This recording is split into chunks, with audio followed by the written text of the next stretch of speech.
Welcome back. आप देख रहे हैं बनो अपना फाइनेंस मिनिस्टर। मैं हूं आपके साथ कविता थपलियाल। और चलिए दर्शकों के सवालों को अब शो में शामिल करेंगे, लेकिन उससे पहले वो पता जहां पर आप सीधा हम तक पहुंच सकते हैं हमारे व्हाट्सएप नंबर के ज़रिए। और साथ ही आपको बता दें कि हमने टैक्स की पाठशाला जो है वो हमारे शो पे शुरू की है, जहाँ पर ITR फाइलिंग से जुड़े जो भी सवाल आपके हैं वो आप हम तक पहुंचा सकते हैं। आपको अपने सवाल हमें व्हाट्सएप करने हैं और आपको जो है #स्वदेश टैक्स हेल्पलाइन के नाम से अगर आप चाहें तो ट्विटर पर भी मुझसे मेरे ट्विटर हैंडल पर सवाल पूछ सकते हैं, चैनल के ट्विटर हैंडल पर सवाल पूछ सकते हैं और व्हाट्सएप भी कर सकते हैं अपने सवाल। ऑलराइट, चलिए आपके सवालों के जवाब देने के लिए मेरे साथ निखिल कोठारी, डायरेक्टर टिकावेल जुड़ गए हैं। निखिल, गुड इवनिंग, स्वागत है आपका हमारी इस पेशकश में। और मेरे साथ पहले दर्शक भी हमारे जुड़ गए हैं। डॉक्टर GK सरकार, क्या मेरे साथ फोन लाइन पर हैं? या मैं फोन लाइन पर डॉक्टर साहब नमस्कार, कैसे हैं आप? कहाँ से बोल रहे हैं सर? हम ठीक हैं सर। आप मैडम, आप कैसे हैं? मैं बिल्कुल ठीक हूँ सर, थैंक यू। किसके डॉक्टर हैं सर आप? मैं डॉक्टर नहीं हूँ। I am PhD holder, doctorate हूँ। ओके, अच्छा अच्छा अच्छा, बहुत बढ़िया, बहुत बढ़िया सर।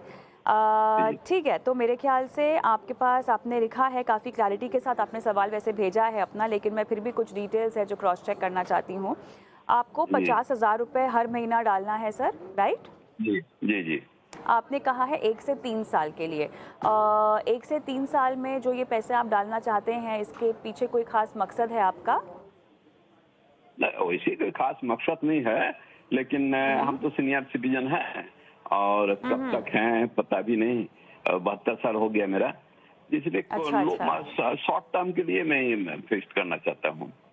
अच्छा अच्छा, नहीं नहीं, भगवान आपको लंबी उम्र दे, लेकिन मैं इसीलिए पूछ रही थी क्योंकि अगर आपका कोई लक्ष्य बंधा हो इससे तो हम आपको शायद वहाँ भी आपकी सहायता कर सके, लेकिन आपका शॉर्ट टर्म नज़रिया है वो मैं समझ चुकी हूँ। ICICI प्रू का फोकस्ड इक्विटी जहाँ पर 1 लाख रुपए हैं, ICICI Pru opportunity fund 1 lakh रुपए, HDFC balance 50,000, Tata infra 50,000, Canara bank का इमर्जिंग भी 50,000। ठीक है, तो अब जो आप निवेश करना चाहते हैं सर, वो क्या रकम होगी? कितना अमाउंट होगा उसका? देखिए 50,000 मैं प्रत्येक महीना कर सकता हूँ। 50,000 ना, और 50,000, चलिए। और अभी ये भी जो इन्वेस्टमेंट है ये आपने लमसम ही किया है ना इन फंड्स में? ये पर महीना 50,000 करके ही मोटा मोटी किए हैं। बहुत बढ़िया, बहुत बढ़िया, ठीक है सर। चलिए ठीक है, बताते हैं आपको कि क्या ज़रूरत है फंड्स की, या आप इसी में ही उस 50,000 को डिवाइड कर सकते हैं। अच्छा, इन फंड्स में आप कब से हैं सर वैसे? लगभग 1 साल से हम कर रहे हैं। एक्चुअली हमको MF के बारे में पहले कुछ पता नहीं था। मैं वही शेयर मार्केटिंग ही करता था। बाद में देखा कि MF ठीक है, इसलिए लगभग 1 साल से हम इसमें कर रहे हैं। और हम जितना मेरा पेंशन मिलता है उससे हम 50,000 जमा हम बचा सकते हैं, उसमें हम अपना कर सकते हैं 50,000 प्रत्येक महीना। तो वैसा कोई एम, हमको टारगेट गोल का ऐसा कुछ नहीं है। जी जी जी, चलिए ठीक है, मैं फिर भी मैक्सिमम 3 साल का नज़रिया पकड़ कर रखती हूँ। और निखिल कोठारी हमारे आज के मेहमान हैं जो आपकी सहायता करेंगे। निखिल बताइए। पहले जो उन्होंने कहा है कि उनका एक्चुअली ये पैसा वो अपने पेंशन से बचा रहे हैं, तो मेरे ख्याल से उनको शायद ये पैसे की जरूरत नहीं है। अगर पैसे की जरूरत नहीं और लॉन्ग टर्म के निवेश के हिसाब से कर रहे हैं, तो जो उन्होंने फंड सेलेक्ट किए हैं वो वो उसमें वो प्योर इक्विटी फंड्स है। तो इनको ये समझना पड़ेगा कि प्योर इक्विटी फंड्स क्या है, शॉर्ट टर्म में बहुत ज्यादा वॉलेटाइल हो सकते हैं। तो अगर आप 3 साल का नजरिया ले तो हो सकता है कि अभी पिछले 1 साल का आपका एक्सपीरियंस काफी अच्छा होगा, क्योंकि मार्केट्स काफी अच्छे चल रहे हैं अभी आज के दिन पे, तो आपके रिटर्न्स भी काफी अच्छे दिखेंगे। पर हो सकता है कि कोई भी मैक्रो एक इम्पैक्ट आता है तो उससे इक्विटी मार्केट्स 1-1.5 साल तक फ्लैट भी रह सकते हैं, तो ये डाउन भी जा सकते हैं। तो मैं कहूंगा कि 3 साल का नजरिया प्योर इक्विटी फंड में लेके निवेश करना बहुत शॉर्ट होराइजन हो जाएगा। तो अपना अगर होराइजन को बढ़ा सकते हो आप 5 से 6 साल के लिए, तब आप इक्विटी फंड में निवेश कर सकते हो। पर अगर आपका क्लियर लक्ष्य है कि आपको 3 साल बाद ये पैसे चाहिएंगे, तब मैं कहूंगा कि उनको अपने पोर्टफोलियो में बदलाव करने पड़ेंगे। जो उन्होंने इन्वेस्ट किया है उसमें वो बने रह सकते हैं, पर नया पैसा जो जा रहा है वो आइडली उनके पास 3 ऑप्शन है। अगर उनको एकदम कंजर्वेटिव चाहिए तो वो ट्रेडिशनल एफडी भी कर सकते हैं, क्योंकि सीनियर सिटीजन को आज के दिन पे लगभग 8 सवा 8% का रिटर्न मिल रहा है। या वो इक्विटी सेविंग्स फंड या बैलेंस एडवांटेज फंड में निवेश कर सकते हैं, जहां पे इक्विटी और डेट का मिक्स रहेगा। जो प्योर इक्विटी फंड नहीं रहेंगे, उसमें डेट का एलोकेशन भी रहेगा। तो ओवर 3 ईयर पीरियड वहां पे आप 8 से 9% का रिटर्न या 10% का रिटर्न देख सकते हैं। तो मैं कहूंगा अगर आपका नजरिया होराइजन फिक्स है 3 साल का ही, तब आप बैलेंस एडवांटेज फंड या इक्विटी सेविंग फंड या एफडी में कीजिए, इंक्रीमेंटल जो पैसा आपका निवेश कर रहे हो। पर अगर आप ये पेंशन से बचा रहे हो और आपको लॉन्ग टर्म के हिसाब से चाहिए, कल 5 7 साल बाद जब आपके पेंशन की अमाउंट आपके खर्चे की काफी नहीं हो और आपको यहाँ से विड्रॉ करना पड़े, तब आप इक्विटी फंड में निवेश कर सकते हैं और इसको लॉन्ग होराइजन के रख सकते हैं। उनके स्पेसिफिक 2 फंड है, टाटा इंफ्रास्ट्रक्चर फंड, वो मैं कहूंगा कि एक थीमेटिक फंड है।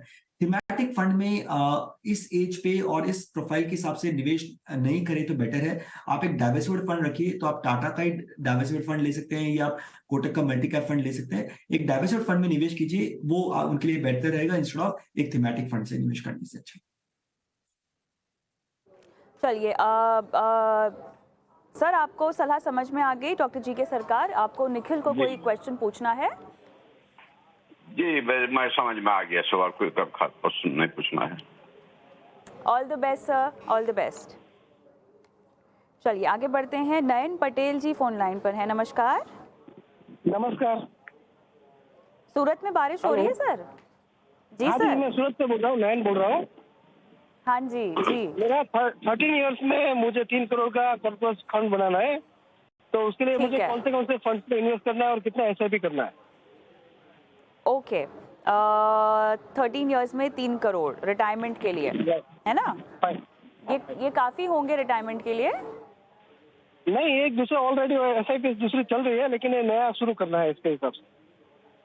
अच्छा, जो चल रही है वो भी रिटायरमेंट के लिए ही है कि वो अलग फाइनेंशियल गोल के लिए है? नहीं, वो अलग गोल के लिए है। ठीक है। कितना निवेश कर पाएंगे हर महीना? हर महीने समझो 2 से 2.5 लाख रुपए तक इन्वेस्ट कर सकते हैं, कोई दिक्कत नहीं। हर महीना 2 से 2.5 लाख आप निवेश कर पाएंगे। चलिए, अच्छा खासा अमाउंट है इन्वेस्ट करने का। और निखिल, इनके पास सबसे अच्छी बात यह है कि उनका होराइजन काफी लंबा है।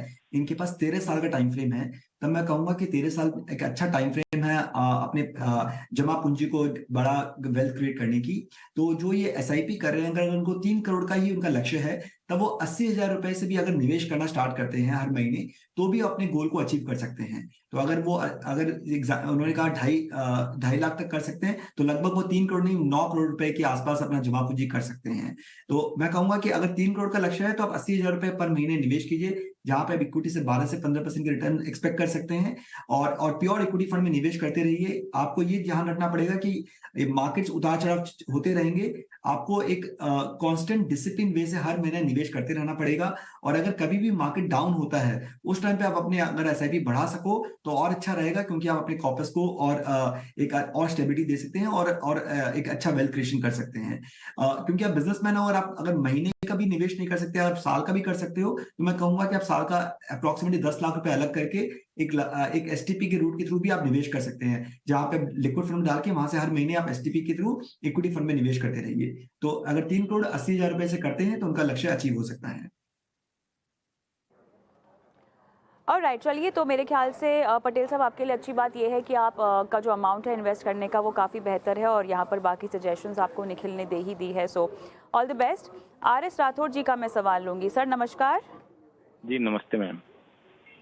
आप बीकानेर राजस्थान से हैं। निपॉन स्मॉल कैप, क्वांट का small cap, PGIM mid cap, VGIM का मिड कैप, क्वांट का टैक्स सेवर आपके पास है, मिराई का भी टैक्स सेवर है, और क्वांट का ही एक्टिव है। 1 करोड़ चाहिए आपको 20 साल में। कोई नया एडिशन आपके सवाल में सर?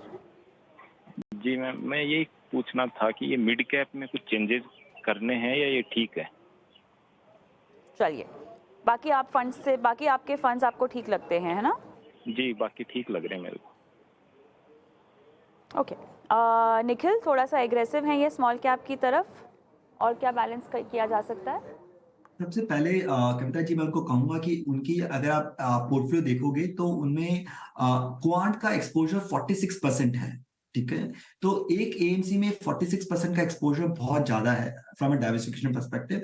तो मैं कहूंगा कि ऐसे आप अगर फंड्स भी ले रहे हो तो एक ही एएमसी के सारे फंड्स मत लीजिए, क्योंकि मोर लेस क्वांट की जो स्ट्रैटेजी है वो सिमिलर स्ट्रैटेजी है अक्रॉस डिफरेंट फंड। स्टॉक्स अलग हो सकते हैं but they normally follow momentum strategy. तो आप एक ही स्ट्रैटेजी में निवेश कर रहे हो, तो मैं कहूंगा कि आप अपना एक्सपोजर एक ही फंड हाउस में कम करके आप जो अपनी एसआईपी है वो चेंज कर सकते हैं। आप एचडीएफसी या कोटक का फंड अपने पोर्टफोलियो में इनकॉर्पोरेट कर सकते हैं। दूसरा चीज मैं कहूंगा कि उनका पूरा portfolio bias towards mid and small cap है, तो मैं कहूंगा कि उनको एक मल्टी कैप फंड या फ्लेक्सी कैप फंड अपने पोर्टफोलियो में ऐड कर देना चाहिए। तो वो एचडीएफसी का large and mid cap fund या कोटक का मल्टी कैप फंड अपने पोर्टफोलियो में ऐड कर सकते हैं।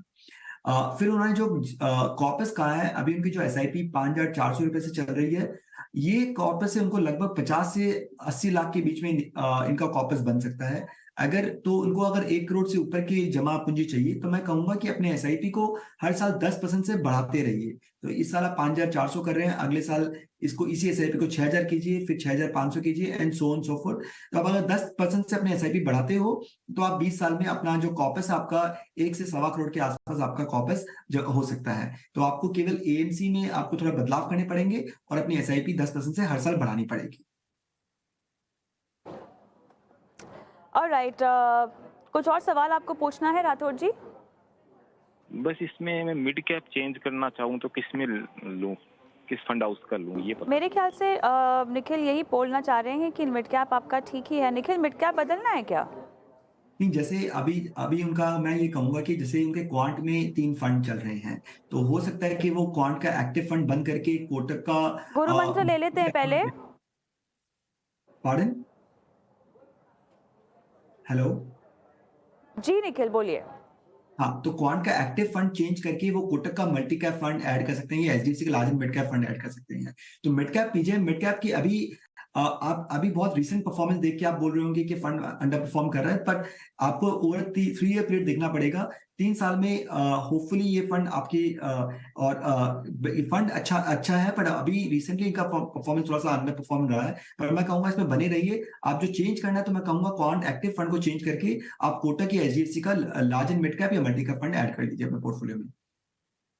अच्छा, ऑलराइट, चलिए तो ये राठौर साहब को सलाह, लेकिन अब सीधा रुख कर लेते हैं हम निवेश के गुरु मंत्र की ओर।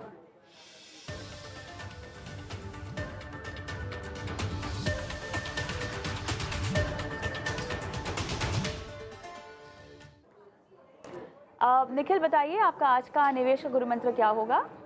हाँ, जैसे मैंने राठौर जी को कहा था कि एक सबसे महत्वपूर्ण चीज क्या है, हमें सबसे अच्छी चीज हमारे साथ ये हुई कि हमने एसआईपी सीख ली है कि हर महीने नियमित रूप से हम अगर निवेश करते हैं तो हमने देखा है कि इंडियन इन्वेस्टर्स ने लास्ट 5-6 साल से अपने एसआईपी करते गए हैं और उनको एक अच्छा वेल्थ क्रिएशन हुआ है।